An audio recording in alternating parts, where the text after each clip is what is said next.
Welcome to this presentation from Paw Paw TV. We present an original lecture from Dr. Jerry McLaughlin, Professor Emeritus of Pharmacognosy at Purdue University, and winner of the Tyler Prize. He is talking about his life's work. It is presented in 9 parts. Since he is talking about a serious condition, we remind you that his remarks cannot be taken as medical advice, but are intended for educational purposes only. If you are viewing this from a country that does not allow this kind of teaching, please stop viewing now. And if you are sick, see a doctor. Maybe you can find one that speaks herbal medicine. Well, I'm really happy to be here, and this is my 33rd talk on Paw Paw in the last 7 months. I'm just about shot. But I'm really happy to talk about it anytime, any place. And it's been my life's work. And I'd like to be able to spend the next hour or so to tell you about it. The next slide is a disclaimer slide, which is necessitated by the bureaucratic society that we've created for ourselves.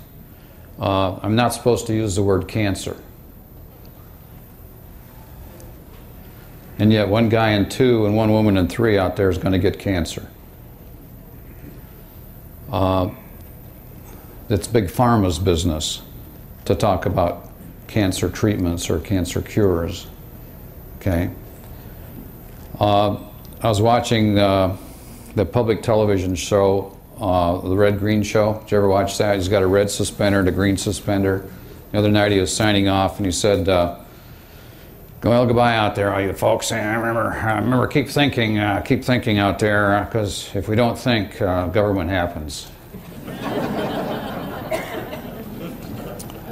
And I had, in February, I was on a radio show out of Salt Lake City. Dr. Hugo Rodier has a medical talk show and had me on and said, "Well, what's your opinion of the Food and Drug Administration?" And a lot of times I forget that I'm on the air.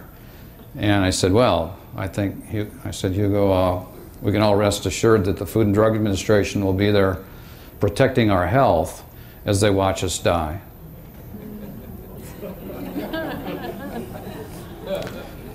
And that's exactly what we have today. We're over-regulated. Okay, so I have to put this up. 3 lawyers and 4 lawyers' assistants have been over this talk. Okay, the next slide. I want to give you some facts and figures. These are readily available from the American Cancer Society, and I don't want to go over these all, but I just want to point out the 3rd one down there is about 600,000 people die of cancer per year in the United States. 600,000 people. That's 1 person a minute that dies of cancer in the United States. 1 person a minute. To put that number in perspective, in the Civil War, in 4 years, from 1861 to 65, we lost 600,000 men on both sides. And that was in 4 years of the Civil War. But in 1 year, we lose that many people to cancer. And in the Vietnamese War, we lost 60,000.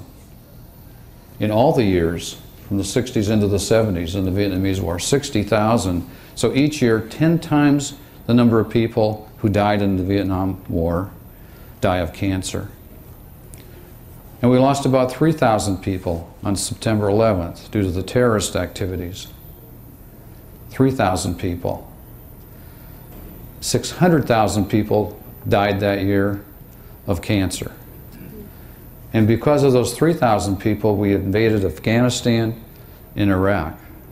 And we're ready to spend $87 billion to try and restore Iraq.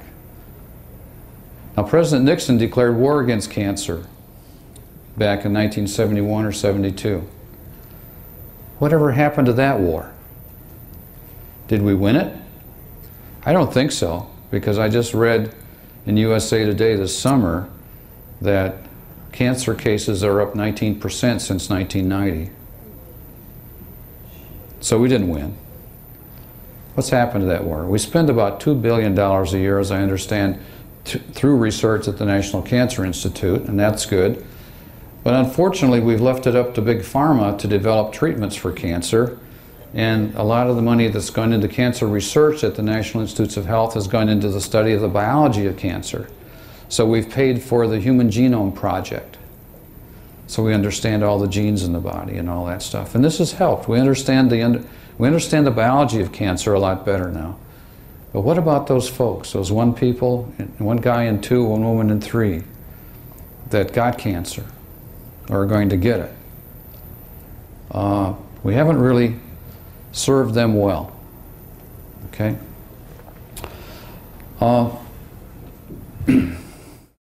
You may find some of Dr. McLaughlin's published work listed at the National Library of Medicine website, www.pubmed.org.